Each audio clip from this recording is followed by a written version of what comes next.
Hey YouTube, it's your boy here again at Security 29. I'd like to give a shout out to my boy at Diesel TV and my buddy Officer 401, both great friends of mine and both do really great videos. Today's video is going to be on tips for security guards and security officers. First tip is always write your reports accurately. If you get lazy and don't do a report, or you do a sloppy report and you just put some of the details, there may be a day that you have to go to court to answer for those reports. Not all of them, but some of them. And if you're sloppy on a report, when you go to court, the defense attorney is going to get a hold of it, and you're probably going to lose your case. So always write your reports accurately and as soon as possible. Number two, always tell the truth when you're in court, because if you don't remember something, just simply say, I don't remember. Never make something up to get a conviction, because that's how security guards get caught lying and they lose their job. So always tell the truth.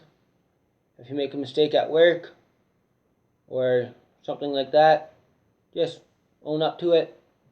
Let your supervisor know or your boss know you made a mistake, and learn from your mistakes and move on with your day. Tip number three, nothing is free. Even at 2 or 3 in the morning when you're in uniform and your local Tim Hortons or McDonald's give you a free coffee or burger, nothing is truly free. Somebody had to pay for that out of their pocket. Number four, always buy good gear. What I'm mostly talking about is flashlights and duty belts.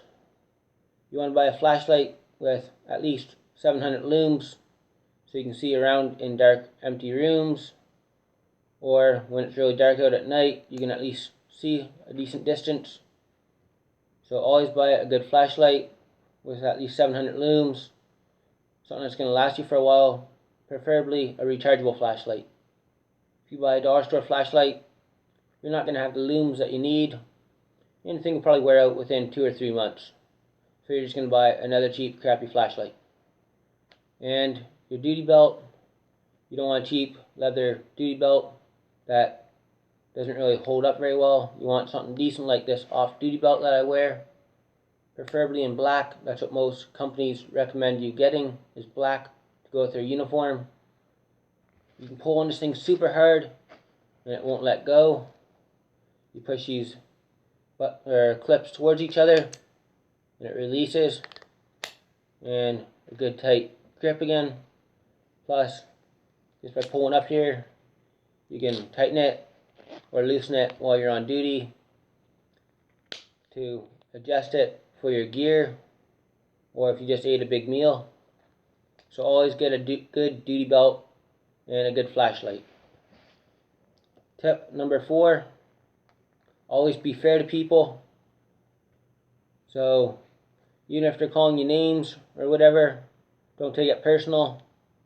They're just calling that to you because they don't like security guards or police officers. Still try to be nice to them.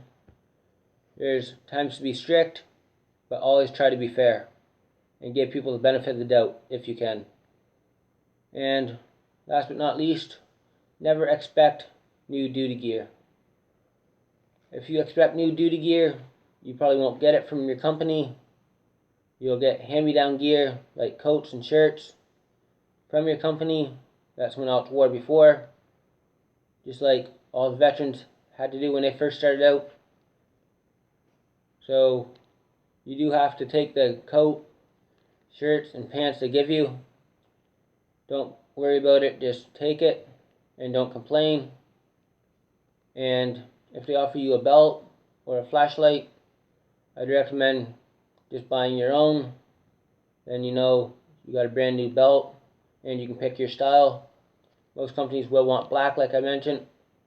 And with the use of flashlight, if the bulb burns out or you drop it and something happens, not all companies, but some companies will make you replace it and pay for it out of your own pocket.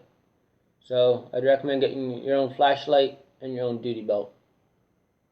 And I'd recommend getting belt keepers because putting it through your belt loops all the time with all your gear and holsters back on all the time is going to be a pain in the butt. So just using belt keepers is the way to go.